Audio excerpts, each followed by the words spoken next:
guys, it's Kelly from Cards by Christine here with you on a Technique Thursday. It's a special Technique Thursday though. We're going to have a trifecta of techniques to share with you in this one card. And not only is it Technique Thursday, it's also April Fool's Day. So you guys be careful out there with who you talk to. If they're little shystas, they might be getting you for this April Fool's Day. So we've made it to April. We're already a quarter of the way through the year. Something like that. Time just doesn't slow down now, does it? So on this special edition of Technique Thursday, we are going to be making this card featuring the paper piecing technique, the hinge step technique, and using a marker to selectively stamp. And all of those beautiful things are going to roll together to make this awesome rainy day, very April card. So let's start with how I put the card together. The first thing I did was to use the hinge step technique. So I took a piece of basic white in 2 inches by 5.5, and I have the deluxe mat in here. It's foam, but it's got the grid on the top. I just got it, and I don't know why I waited so long. It's worth every penny, like holy man. So it's got the grid, which helps me place the paper where I need it to be. I didn't want to put the stamp into the corner here because it kind of like smushes with the pressure of the hinge. So what I did was I put the boots here, and then I dropped my paper down 1.25 inches, and I'm just gonna line it up against this line. If you want to have like a ledge or something to butt it up against, you could always run a piece of washi tape. But in my samples, I just placed it there and it worked perfectly fine for me. So then I'm going to take my memento and ink up my boots. And this is the first technique, which is called hinge step. Need a little more ink on this one, so it's not gonna maybe be super dark, but I'll re-ink that when I'm done. So you stamp it, lift it up, then pull your plate out and move it down 1 rung. Now it's moved the stamped image down about 1 inch, and now you can consecutively stamp, and you're gonna have a row of boots that are all perfectly in line with each other. You don't need to worry about trying to, place it in the right spot. It's gonna be absolutely perfect. And Stamparatus comes with magnets. Another way to keep it in place would be to use the magnets, and I think I have them on the bottom, so I'm not gonna shake this thing all up and do that. But I already moved it down a hinge, and sometimes when you talk through this stuff, you work so absent-mindedly that that's when mistakes happen. But you know what? There's no such thing as a true mistake. You just learn how to embellish the mistakes that you do make and make it look intentional. So I'm gonna have 5 boots by the time we're all done with this, and that is the hinge step technique. Then we'll move on to technique number 2. All right, look at that. We've got a nice row of adorable little rain boots. Okay, so let's move. I need that memento yet. See, here, we're thinking through our stamping. Stamping is hard work, guys, right?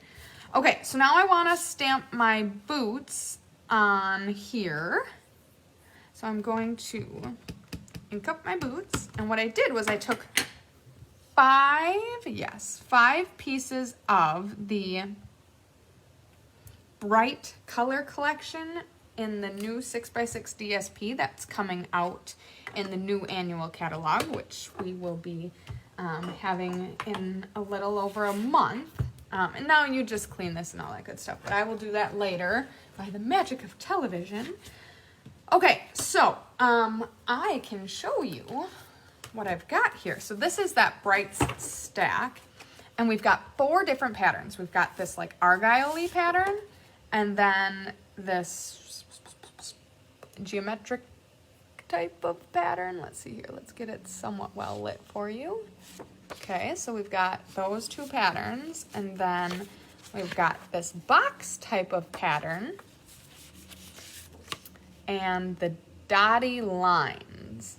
So those are the 4 patterns, and you can buy this in every color family, including in colors. So you can get every single color that Stampin' Up! Sells in this DSP. And it's nice to have just basic colors. I know sometimes it's not fun because it's like we have so many beautiful DSP that you want to spend your money on the like colorful, bright, fun stuff. But sometimes it's so handy to have all of the colors on hand just so that you can like accent your cards or have more of the basic patterns to use. So what I'm doing now is cutting out. So if you know, this is the Under My Umbrella set, and sadly, it is retiring. The retiring list came out a couple of weeks ago, and so now we know what we need to run to the store and grab because everything is while supplies last. So I don't know if it is still available. My thought is that likely it is, but I cannot say that for certain. So I do just really like this set. So let me bring it in for you. Under My Umbrella features 2 umbrellas and rain boots, and then some flowers and raindrops, and then a bunch of really beautiful sentiments. There is a matching punch. The punch is also discontinued, and it is discounted, if I am correct. I'm pretty sure it's on a discount. And let me just check that. It's $7.20, guys. Like, go get it. Like, such a good deal.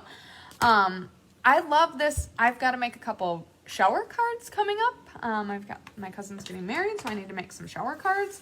And you know what I'm going to be using? Definitely this set. So I already did like 95% of the work on this card, so bear with me as you're not watching me do it. You're just kind of imagining what it took to get to this point. But essentially, I'm completing the last paper piecing. Now this is this is what the technique is called. And all you do is lay it over and stick it down. And now your boots are not only colored, but they've got some texture to it, which is what I love about this technique. Of course, I could have taken my blends and colored the boots in with just markers, but I think the beauty of this technique, oh my goodness, I went backwards. Sorry guys, my brain is still catching up with me. The beauty of this technique is now the boots have texture to them. They've got that pattern, and I think it just adds some nice detail to the card.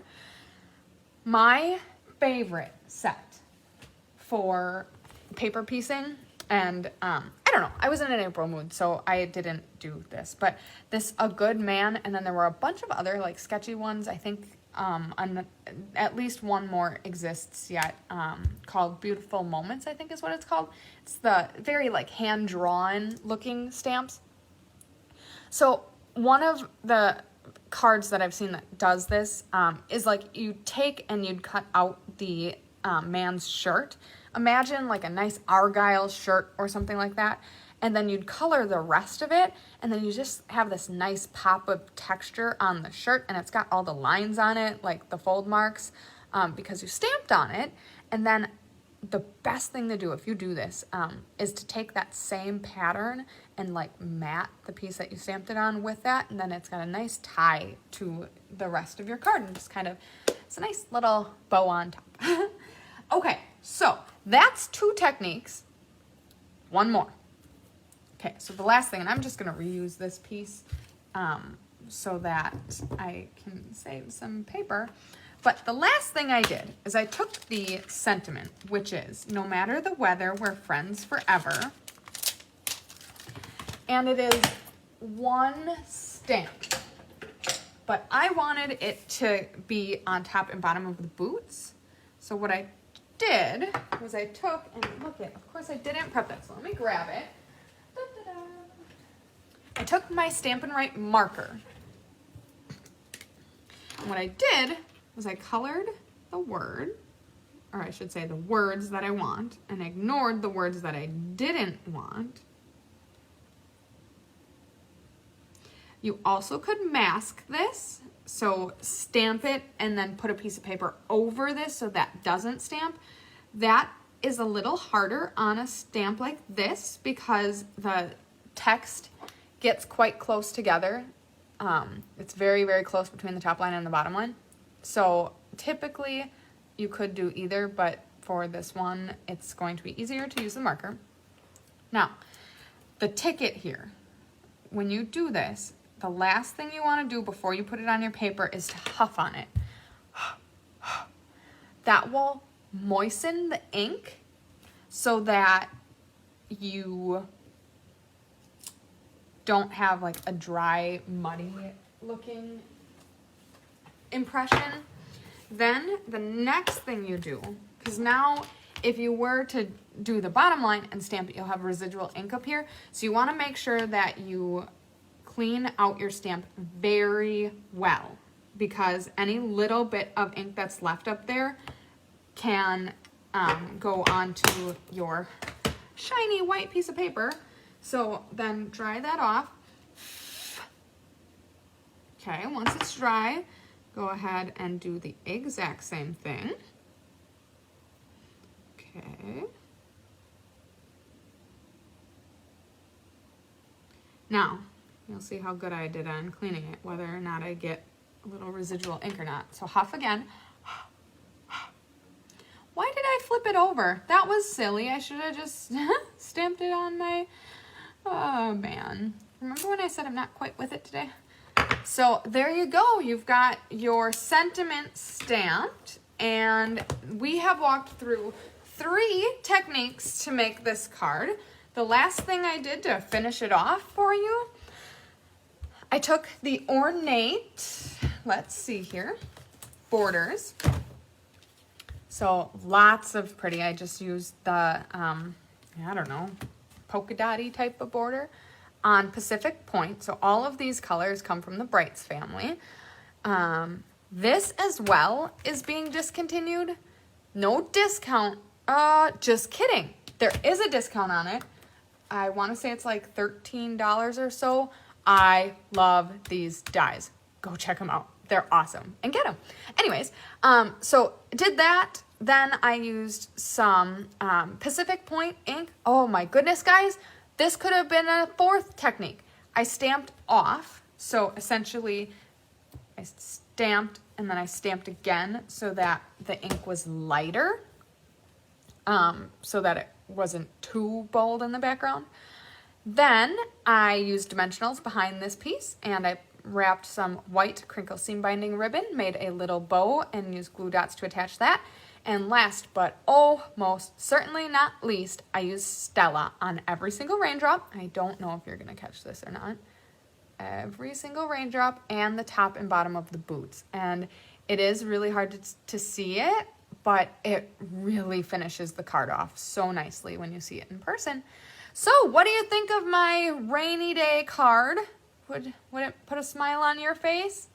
I sure hope so. So I hope you have a wonderful Technique Thursday. I hope you have a great April Fool's Day. No fooling, no fooling. And I hope you catch Chris later tonight for her live and have a great weekend ahead. I always love that about Thursday is the weekend's in sight. So sunshine, love, and hugs, and we will catch you tonight.